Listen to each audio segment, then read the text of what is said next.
정책 홍보 형식보다 임팩트를 낳는 게 중요하다. 이승환 대표님과 함께 해보겠습니다. 예, 안녕하세요. 이승환입니다. 아까 말씀드렸듯이 저 같은 경우엔 처음 사회생활을 소셜미디어 홍보 마케팅 이쪽에서 시작했는데요. 그러다 보니까 종종 공공 영역에 있어서도 일할 기회가 있었습니다. 지금도 조금씩 엮이고 있는데 이 부분에 대해서 현장에서의 이야기를 조금 해보고자 합니다. 이 발표를 시작하게 된 이유는 항상 이런 특강이 들어오는데 제가 이야기를 하면 항상 암울한 이야기만 합니다. 굉장히 저를 적극적으로 섭외해 주셨는데 실질적으로 온 거는 뭐 이런 이유가 아니라 돈을 주셨기 때문에 감사하게도 요즘 이 코로나로 강의나 이런 알바들이 굉장히 안 들어오고 있어서 생활이 힘들기 때문에 이런 기회는 이제 빠지지 않고 나오고자 합니다. 많은 섭외 부탁드리고요. 요즘 고양시가 약 5년 전에 유명했고 충주시가 한 2년 전부터 뜨고 있는데요. 이런 식으로 해보라고 하는데 저는 이런 것은 답이 아니라고 생각을 합니다. 왜냐하면 담당자에게 이렇게 해보라고 하면 좋은 반응이 나올 수가 없어요. 할 수가 없으니까. 예전에 이명박 대통령 전 대통령께서 이런 말씀을 하셨습니다. 닌텐도 같은 거 한번 만들어봐라. 그래서 명텐도라고 놀림을 받으면서 EMB짜리 게임기 이런 것들이 나왔는데요. 실제로 닌텐도 같은 걸 만들려고 해서 만들 수가 없죠. 마찬가지로 충주시나 고양시처럼 해봐 한다고 해서 좋은 결과가 나올 수도 없습니다. 세상은 정규분포를 걸고 있고 대부분의 사람들은 어지간한 결과치를 낼 수밖에 없습니다. 돈을 쓴 만큼 그리고 인력을 갈아 넣은 만큼이 나오는데요. 충주시나 고양시는 굉장히 성공적인 어떠한 결과물을 냈지만은 이것이 오히려 예외적인 케이스고 모두가 이렇게 되라는 걸 요구하는 것은 굉장히 힘들다는 겁니다. 케인이라는 분이 있는데 저분은 이제 게임 스트리머예요. 저분이 구독자가 그래도 20만을 넘었을 건데 이분이 뜬 거는 굉장히 웃긴 게 맨날 지능 게임 방송을 했어요. 굉장히 노력을 했는데 한 10년 동안 지능 방송만 계속 하다 보니까 굉장히 유명해지고 저렇게 김희철이라는 슈퍼주니어의 스타도 출연하는 등등 이런 일이 일어났습니다. 감스트 같은 경우에도 지금은 아예 K리그나 이런 거 중계를 할 정도로 떴지만은 이분도 언더 생활이 굉장히 길었고 남순 같은 분도 마찬가지입니다. 남순은 저기 나이트에서 삐끼를 하셨었는데 굉장히 잘생기고 말도 잘해요. 그런데 케인처럼 웃기고 감스트처럼 시끄럽고 남순처럼 말 잘하고 이런 사람이 아프리카에는 이미 굉장히 많습니다. 근데 이분들이 뜬 거를 가지고 이렇게 해봐라, 너도 할 수 있어 라고 하면 그 결과가 나오지 않는다는 것이죠. 저는 공공기관의 홍보 역시 마찬가지라고 생각하는데요. 그러면은 이제 언제 터질지 모르니까 약간 빅 컨셉을 계속 유지하면 되는가? 그렇진 않습니다. 그러니까 잘 된다는 보장도 없지만은, 공공기관에서 사실 홍보를 할 때 굉장히 조심스럽게 하잖아요. 그래서 재미가 없다는 평가를 받기도 하는데, 동시에 그런데 그럴 수밖에 없어요. 만약에 정부 홍보를 하는데 여기에서 사고가 터지면은 이것은 민간 기업에서 하는 것과는 비교가 안 될 정도의 데미지가 있습니다. 제가 처음에 이제 정부 블로그를 운영한 게 정책공감이라고 지금도 운영되고 있죠. 이명박 대통령 산하에서 그때 소셜미디어 홍보가 블로그로 시작해서 처음에 굉장히 적극적으로 됐습니다. 저 혼자서 저 블로그에 하루에 글을 4개씩 쓰고 그랬던 기억이 납니다. 그때 주당 KPI가 블로그 포스팅을 20건 하는 거였고요. 그 중에 그래도 한 4건 정도는 korea.kr에서 퍼오는 것이 있었고, 등등 퍼오는 것도 있었지만 직접 생산하는 것도 하루에 2건 정도씩은 있었습니다. 그리고 이 모니터링이라는 게 굉장히 빡세요. 여러분들이 아마 그 빡센 업무를 담당하는 지금 공무원님들이 보고 계실 건데, 마지막에 제가 연간 보고를 했을 때 페이지가 부족하다는 이유로 빠꾸를 먹었고, 모든 댓글을 다 캡처하면서 130페이지 정도의 파워포인트를 만들어서 통과됐던 기억이 있습니다.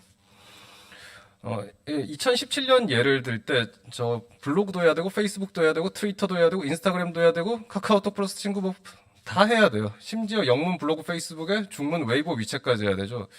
이 월 단가가 1,600만 원이었습니다. 그리고 제가 10년 전에 정책공간 블로그 하나 할 때 1,800만 원 받았던 걸로 기억합니다. 그러니까 10년 동안 물가가 25% 올랐어요. 최저임금이 2배 이상 올랐는데 그 동안에 하는 일은 계속 늘어나면서 정작 돈은 하나도 안 오른 거죠. 그러니까 2010년도에 이제 트위터를 추가하게 됐고, 11년도에 페이스북을 추가하게 됐고, 13년도에 카카오 스토리, 15년도에 인스타그램, 16년도에 위챗, 지금 이제 틱톡도 이제 내년부터 과업 지시서에 들어가겠죠. 이런 식으로 정부의 각각 공공기관에서 과업지시서의 내용이 늘어나는 동안 해야 할 일은 늘어나는데 이 과업지시서의 내용은 늘어나면서 정작 예산은 전혀 오르지 않은 거죠. 그러니까 이전에는 사실 1,800만 원에 하루에 4건씩 블로그 글을 올리는 거 나쁘지 않은 수입이었어요. 그런데 이제는 1,600만 원을 받으면서 블로그, 페이스북에 트위터, 인스타그램, 뭐 카카오톡, 심지어 그 영문 블로그 페이스북, 중문 웨이보 위챗 이런 것들을 다 해야 되는 거죠. 이건 사실상 거의 불가능해요. 지금 보니까 저 대구시네요. 일이 이렇게 늘었는데 단가가 그대로인 게 현실이고요. 지금 월급이 최저임금 180만 원에다가 이제 보험 끼고 이렇게 하면은 기본적으로 200은 그냥 나가는 거고요. 근데 이거를 8명이서 할 수 있는 작업인가? 뭐 블로그 1명이서 한다 치고 트위터, 페이스북은 한다 치고 번역은 누가 해야 돼요? 사실 최저임금 받는 애들이 이제 영어나 중국어를 유창하게 할 가능성은 거의 없잖아요. 그러니까 지금 이런 것들을 10년 동안 계속 어떻게 보면 적폐가 쌓여가고 있는 거죠. 이거 사실 처음 발표할 때 이러면 디지털 적폐 청산이라고 넣었는데요. 주 52시간으로 하면 이게 되질 않아요. 그래서 에이전시들이 어떻게 하냐면 그냥 막 찍어내고 이제 인턴들 뽑아가지고 이제 대학생 인턴은 그냥 빠르게 찍어내니까 질 이런 거는 관계없이 저기 과업지시서에 있는 과업지시서 내용을 보면 보통 뭐 페이스북 주 몇 건, 트위터 주 몇 건 이런 식으로 있거든요. 그걸 때우느라고 시간을 다 버리는 거죠. 그리고 이제 KPI가 보통 방문자와 팔로워, 그러니까 페이스북 같으면 뭐 좋아요, 뭐 유튜브 같으면 구독자 이런 쪽으로 가는데, 이제 높으신 분들은 이렇게 하라고 하는데, 이제 실무진 입장에서는 이게 이해가 안 가는 거예요. 왜냐하면, 늘릴 수는 있어요. 지금 이건 제가 2018년도에 아마 그 경기도를 컨설팅 하면서 나온 거일 건데, 보다시피 어마어마한 이 건수의 컨텐츠가 올라가요. 뭐 75, 64, 뭐 45 이런 식으로. 팔로워도 숫자는 많은데 이게 실제로 보면은 사실 그 팔로워만큼의 반응이 나오지 않아요. 그러니까 숫자를 늘리는 건 이벤트로 늘릴 수 있지만은 이벤트로 늘리면은 그 사람들이 이제 체리피커로 한번 선물만 받고 끝나는 거지 계속해서 반응을 주지 않기 때문에 네. 실제로 우리가 이 공공기관에서 알리고자 하는 그 정보에 대해서 사람들은 관심을 갖지 않습니다. 그러니까 전체 블로그 방문자가 중요한 게 아니라 사실 이 컨텐츠를 얼마나 받느냐. 제가 10년 전에 그 정책공감, 그러니까 정책공감이면 그 정부 전체를 담당하는 블로그였는데, KPI 맞추려고 막 전국 맛집을 올리고 그랬어요. 맛집 올리면 당연히 그게 늘어나지만은 방문자가 늘어난다고 해서 정부의 정책을 잘 홍보했던 건 아니잖아요.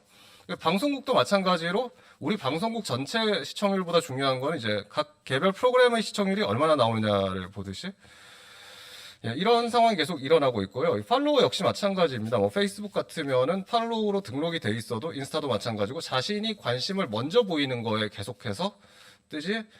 네, 이것들을 보면 이제 리트윗 탑들이 이상할 정도로 높은 거는 이제 고양시는 고양이 한번 올리면 막 터져서 그런 거고요.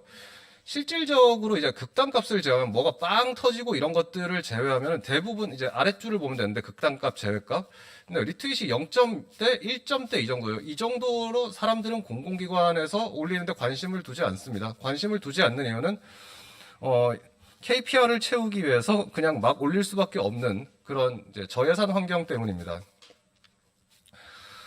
이것들은 시간상 좀 생략을 하겠습니다. 그래서 결국은 중요한 건 이것들을 다 한다고 해서 이것이 정책 홍보가 잘 되는 것인가? 오히려 그렇지 않고 정말 중요한 건 어떤 메시지를 알리는 것이냐 여기에 집중하는 것이고요. 요즘 집값이 너무 올라서 이제 이게 힘들긴 한데 집값이 높은 만큼 우리가 집 살 때는 굉장히 신경을 많이 쓰잖아요. 마찬가지로 어떤 콘텐츠를 내놓을 것인가 이것도 굉장히 신경 써서 내놓는 게 결과적으로 낫다는 겁니다. 네, 많이 내는 것보다 딱딱 적절한 콘텐츠를 내는 것이 중요하고 네, 팔로워 많다고 해서 사람들은 보지 않는다. 왜냐하면은 우리는 이제 만드는 입장에서 우리 거가 좋으니까 사람들이 볼 거라고 생각하지만 사실은 모든 휴대폰 안에는 모든 앱이 있고 동시에 모든 채널과 경쟁을 해야 됩니다. 더군다나 요즘 자극적인 게 굉장히 많습니다. 저기 계신 분은 이제 BJ 철구라는 분인데 돼지와 이제 피자 빨리 먹기 경쟁도 하고 저렇습니다. 이렇게 자극적인 게 많은 거 안에서 우리 것에 어떻게 관심을 일으킬 수 있는가 이런 고민을 하면서 컨텐츠를 내야 한다는 것이죠. 네, 일단 뭐 저기 트와이스도 있고 요즘 BTS도 있고 이런데 사실 그 우리 공공기관에 그렇게 집중할 거라고 생각은 안 하고요. 네, 콘텐츠는 이제 돈 주고 홍보한다는 생각을 가져야 됩니다. 그러니까 소수의 콘텐츠를 딱 만든 다음에 거기에다가 이제 광고를 끼얹어서 더 많은 사람들에게 보게 하는 형식으로 가야 하고요. 네, 중요한 거는 이제 소통 이야기를 많이 하는데, 소통을 우리가 상대방이 뭐라 댓글 달면 여기에 반응하는 게 저는 소통이 아니라고 생각하고요. 정말 필요한 정보를 제공하는 거라고 생각하는데, 사실 뭐 높은 분도 그렇고 실무진도 그렇고 주민들도 그렇고 다 불만이 많은데, 네, 사실 소통이 제대로 안 되고 있다라고 이야기를 하면서 이제 공무원들과 에이전시는 갈려나가는데, 사실 그 시민들은 이 SNS 운영에 대해서 전혀 모르고 있어요. 소식도 잘 못 듣고 있고. 네, 그렇게 해서 이제 아예 피드에 소식이 안 뜬다는 가정으로 들어가야 되고요. 그렇게 하면 이제 뭘 꼭 알려야 되느냐. 그러니까 검색어 쿼리, 이게 사실 굉장히 중요하다고 생각을 합니다. 만약에 우리 홈페이지에서 뭔가를 검색하고 있다면 그게 사람들이 필요로 하는 가능성이 높기 때문에 이런 것들을 분석해서 콘텐츠를 내놓을 필요가 있고요. 네, 너무 그 자체 SNS에 신경 쓰는 것보다 이제 검색을 할 때 어떤 게 나오느냐, 심지어 네이버나 이런 데서 검색할 때 뭐가 나오는지 하나하나 체크하고 그 자료를 다른 데 쓸 필요가 있고, 결국 제일 중요한 거는 사실 홈페이지부터 지금 굉장히 공공기관 완성도가 낮은 케이스가 많은데요. 지자체 같은 경우에는 사실 또 이제 지자체 업체에다가 그 우선적으로 발주를 주고 예산을 맞추고, 애초에 예산부터 늘려야 되고 기준도 이제 민간 수준으로 높여야 되는 거에서 시작해야 된다고 봅니다. 그러니까 굉장히 낮은 예산으로 이제 막 찍어내는 거를 없애고 지루한 거에서 벗어나서 하루에 하나의 메시지만 보낼 수 있다, 이런 생각으로 새롭게 시작할 때가 아닐까 싶습니다. 예, 감사합니다. 네, 감사합니다. 푸푸스의 이승환 대표님과 함께 이야기 나눠봤습니다. 이 지금 듣고 계시는 우리 공무원분들이 얼마나 집중을 하고 계시는지 알 수 있는 게요, 댓글이 하나도 안 올라왔습니다. 그러니까 이만큼 강연에 엄청나게 집중을 하셨다는 거예요. 댓글을 쓸 시간이 없었어요. 와, 굉장히 집중을 많이 해주셨고, 또 듣는 것만으로도 재미도 있는데, 그러니까 이런 방식으로 소통을 해야 한다. 지금 방금 강의 보세요. 보통은 강의 대부분 기대를 안 하시거든요. 근데 댓글을 못 달 정도로 굉장히 사람들이 강의에 몰입하지 않았나라는 생각이 듭니다. 특히나 말씀해 주셨던 내용들 중에 이렇게 과업지신 내용들이 굉장히 많은 게, 약간 이 학교에서 좀 자주 일어나는 일이죠. 1,000원 주고 빵이랑 우유랑 케이크 사오고 3만 원 남겨와, 이런 느낌. 예, 그런 성과를 바라려면 그만큼 예산이 책정이 되어야 한다. 굉장히 핵심적인 내용들 많이 얘기를 해주셨고요. 자, 그런데 어쨌거나 공무원은 성과 그리고 보고서에 쓸 수 있는 내용들이 나와야 뭔가 일이 굴러가겠죠. 그 조직은 어디나 그러니까요. 질문이 하나 올라와 있는 게 있는데요. 자, 수치 외에, 수치라고 하면은 뭐 좋아요 수, 조회수, 공유 수, 뭐 이런 지표들이 되겠죠. 자, 이 외에 정책 홍보 효과를 측정할 수 있는 다른 방법이 없을까요? 라는 내용이 있습니다. 그러니까 양보다 질이다라고 했을 때 그럼 그 질을 평가할 수 있는 다른 방법들은 뭐가 있을까라는 질문이 있는데요. 대표님은 어떻게 답변을 해주실 수 있을까요? 예, 단 하나의 질문이라서 참 감사드리고요.